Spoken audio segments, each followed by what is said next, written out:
Okay, this is Tim G over at Inkless Tattoo. Been having a lot of reviews over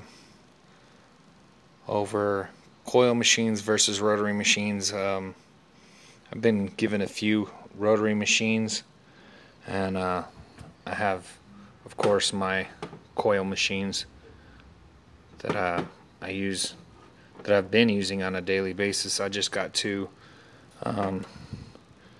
new rotary machines. I went on eBay and looked at them. I went ahead and beefed them up a little bit, and there wasn't much to really beef up on those two. But here's my take on it. My take on this is coil machines require a lot of maintenance from the contact points, between the coils and the A-bar. You've got to keep that clean. On the yoke in the front, you got to keep that clean. Spring and the contact point, you got to keep that clean. Check for cracks in your springs, of course. And a lot of times replacing the coils is about the same as when you're going to replace a motor on one of these coil machines. In the future, I want to get a Bishop, because I heard Bishop is the machine to go with nowadays. There's a lot of good machines out there, especially over at Friction Tattoo. They've got a bunch of machines. This is my shader machine. I use it on a daily. But like I said, coil machines, they take a lot of maintenance on daily use, when you're using it on a daily basis. This right here, let me put my liner C. I usually run my liner at probably 8.5. This particular liner right here runs at an 8.5. Okay. Consistent, but you see that spark in there. You hear the consistency, but there is a spark every now and then. That spark creates a lot of carbon buildup between your contact point and your spring. You have to clean that off.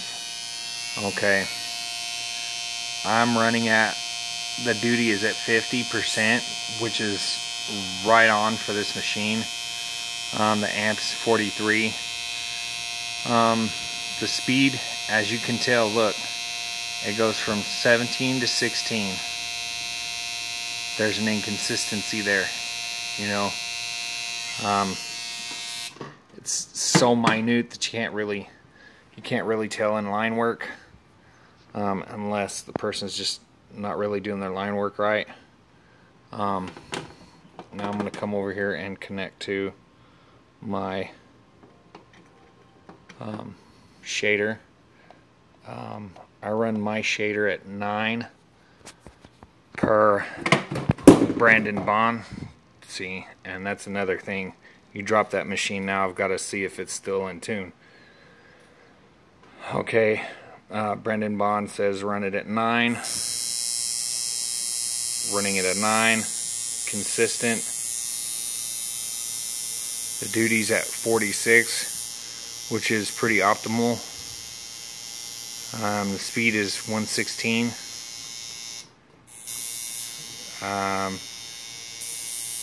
0.20 amps, and goes up to 0.21.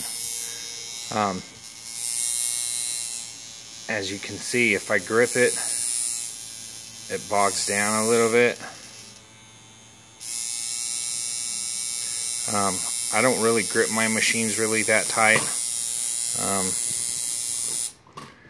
I don't like to grip my machines that tight. And see, I've got to look at this and make sure everything's in line. And everything's in line. I keep my machines pretty tightened up on a daily basis. So, I mean, my point with that is there's inconsistencies in those machines. Whereas if you get a good coil machine, these, I'm really surprised at these machines, that they're good. There's a rubber bushing in the back where the A-bar is. You can see that. These machines come with a little pack of bushings, but they're not going to last you forever. So and they're pretty soft. I wanted a little more tension on that than what it was giving me. So I went to Home Depot, or I went to Lowe's, and they have rubber bushings. Found the one that I needed, found a way to put it in there. It was the size I needed, and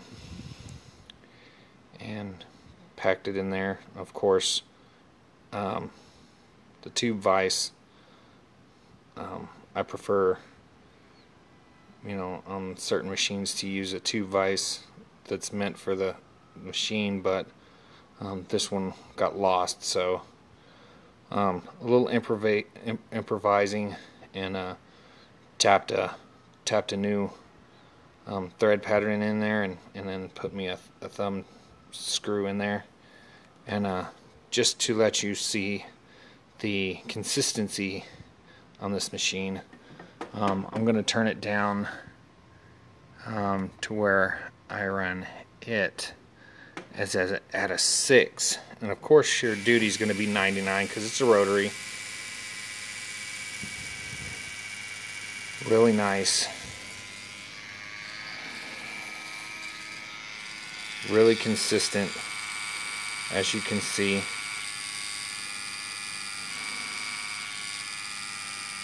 And it has a tiny bit of give, which you don't need a whole lot of give in a rotary machine. And there's rotary machines out there that have give to them. This one, like I said, for what it's worth, man, it's going to be a gem. I mean, I'm probably going to be doing some pretty good artwork with this. Like I said, the consistency is really high on these machines. Very lightweight. It's of course the aluminum frame, but as long as you don't let the machine heat up too much, your aluminum isn't going to. And I believe that this is aircraft aluminum, so it's not going to really matter if it does heat up, because it's going to stay in its original form. But not too bad of a machine right here, The only maintenance that this really needs is up here in the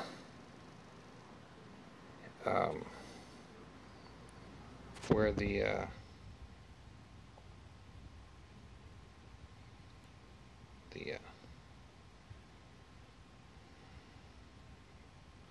what do you call it? Anyway, right here needs a little bit of oil, and then underneath needs a little bit of oil. You can put a little bit of glycerin in there.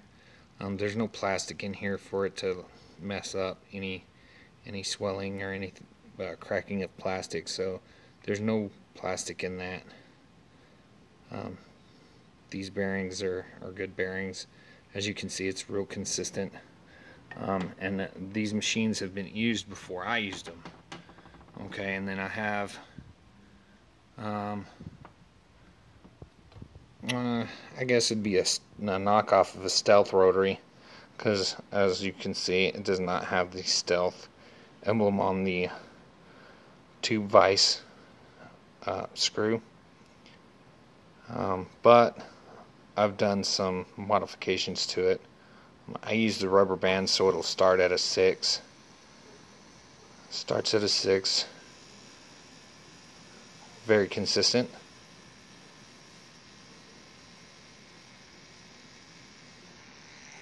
you know.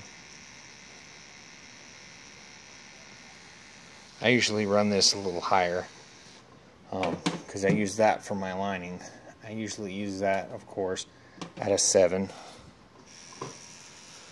which isn't too much higher, but it's higher, and it's considerable, you can tell. But it is what it is, you know, for the price that I paid and the knowledge that I already know about machines, consistency and whatnot. I just do my own thing to them. This has got the original bushing in it, but I also put some washers in there to kind of squash that bushing, make it a little bit tighter. A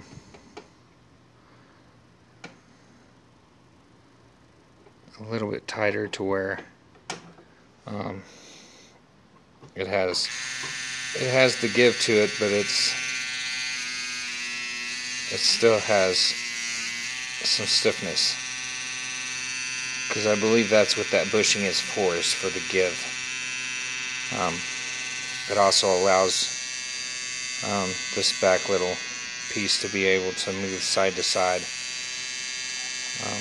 so it's not rigid. As you can see, it's got a spring on it. That's supposedly supposed to give it give, but with something steel versus steel, you're not going to have give. It just causes it to whip, almost like a swash drive whip. But this one actually has the vise in there, screw and all that stuff, which is fine if it doesn't, because it still works the same. Some Southern engineering will fix you right up. It used to have the needle bar guide. I took that off. I prefer rubber bands because I can put 1, 2, or 3 on there, and it does the same.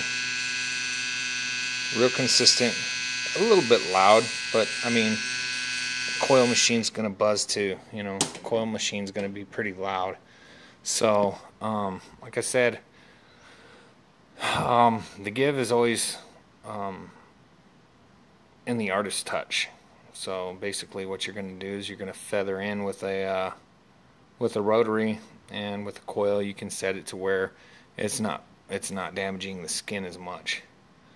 But like I said, I'd like to get a Bishop, simply because I can run one Bishop and then have 3 different cartridges and just change them out as need be.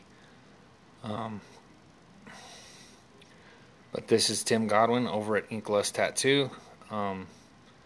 Thanks for watching this video, and have a nice day.